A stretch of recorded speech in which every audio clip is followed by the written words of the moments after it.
I'm Rob Hill. I'm the owner and founder of Highland Brewing Company here at Swanee Brewery on the Orkney Islands.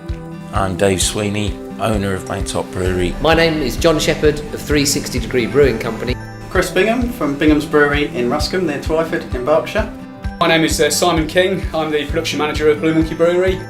My name's Martin Guy. I'm the owner of Canterbrew Limited. I'm Steve MacDonald, director of Combined Brewers Limited. So John Cousins from Ferry Ales Brewery Limited. I'm James Timoney. This is Plain Ales Brewery in the heart of Salisbury Plain. I'm Sarah Barton from Brewster's Brewery in Grantham, Lincolnshire. I'm Phil Saltonstall, owner and head brewer here at Brass Castle, and this is where we play with beer. So family's had a farm here for sort of well over 100 years, and we had a set of buildings that we're sitting in now that at that stage weren't being really used for anything, and there was need to bring some life back to this sort of bit of the glen. We like to think of what we do as Totnes in a bottle. How can you take the spirit and the character of this place and distill it in that way? Put Orkney on anything and you can sell it, and we would do incredibly well because of that. And you're here today, it's blowing a gale, it's crazy weather, thunder and lightning. What's wrong with that? We are based in Sheffield Park and we're right by the Greenwich Meridian, which is 0 degrees. An early strapline was local beers from around the world, and the idea was that we're getting flavours, recipes, inspirations from lots of different beers all over the world, so the 360 degree fits into that. Loch Lomond Brewery is based on the southern shore of Loch Lomond in a small village called Alexandria.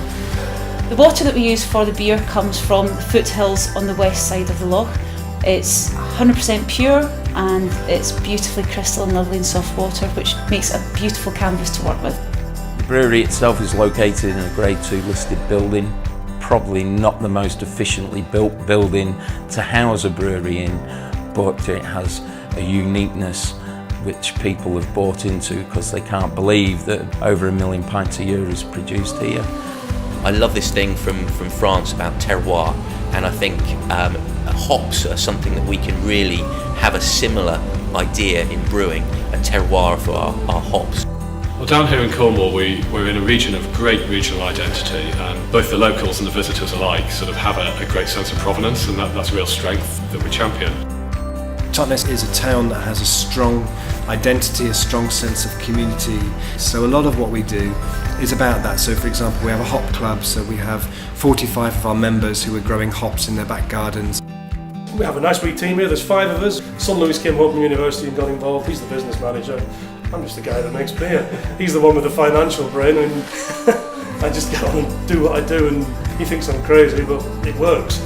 Maybe I'm a bit crazy, but what I do gets results. We try to make the perfect pint for us, firmly believing that beer would be appreciated by others. We haven't succeeded in making the perfect pint, but people enjoy the journey of searching for the perfect pint. We use malts from Tucker's Maltings, which are just up the road. Where possible, we use locally grown oats. We've done beers using local wild fruits, using local hops. I'm very passionate about maintaining the basics of the industry. The malt that comes from Warminster, one of the oldest 4 maltings in the country, is one of the best that you can get, and using their top quality malts with the top quality hops, it means that passion and tradition can be put into that beer that we're trying to make. I think these days people want more than just a great tasting mouthful of beer. What they're looking for is a brewery that's producing with integrity and a brewery that sort of fits with its own story. And so for us, absolutely integrally, we're taking the water, we're in Argyll, it rains a lot, so we're trapping the water coming down the burns, the streams behind the brewery. Because it's fresh rainwater, it's very soft, it needs minimal amounts of water treatment before it goes into the brewing process.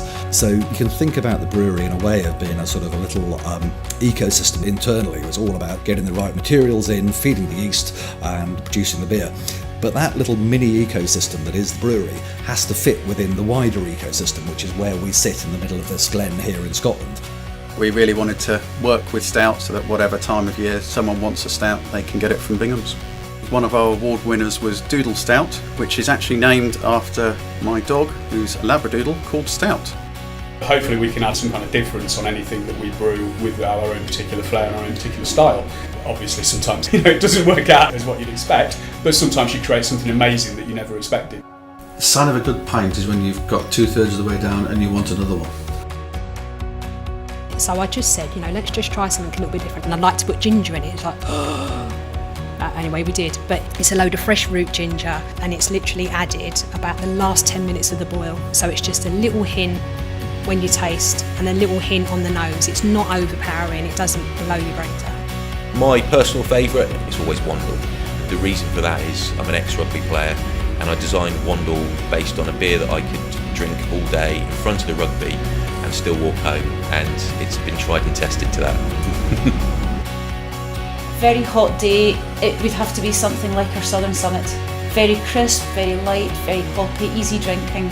If I'm in the mood for sitting, relaxing, enjoying in the winter, it would have to be the Silky Stout. However, if I'm in the house, the fire's on and I'm sitting watching a film, it would have to be our peat smoked ale. I think our vegan or vegetarian status is very important to us. It's personally important to me because I am vegan, so it pushes us to do brewing better, and in that respect it's just a nice way to go about our business, knowing that ethically I'm happy with it and hopefully the product is all the better for it at the end of the day. This is a business about passion and desire to strive to make that best possible pint. How do we win awards? I genuinely don't know. We make beer with passion. If we need to tweak it, we will tweak it very gently. But our Silky Stout, which is our champion beer, has never changed from the day we started making it. Oh, a Silky! It's our mythical creature in Scotland. The folklore story goes that when sailors are lost at sea, they've been taken by a Silky.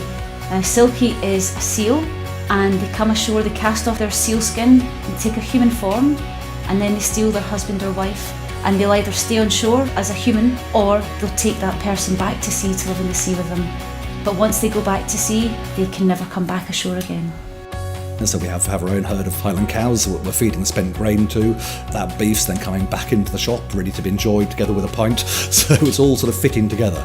And I think that's why it's about the beer, but it's also about how did the beer get into the glass there? What's the story behind it? We're giving a quality Orkney product, and it's travelled a long way, and it's been made with love and passion here in Orkney. And they understand that, and then they get a bottle of the beer, they realise that's just what they've got. You can't be behind in this game. If you feel your beer's not as good enough, then make it better. Just strive to make great beer, that's what it's all about, that's what I do. We want to make beer, and it doesn't matter what that is, whether it's a pale ale, whether it's an Indian pale ale, whether it's a saison, whether it's a stout.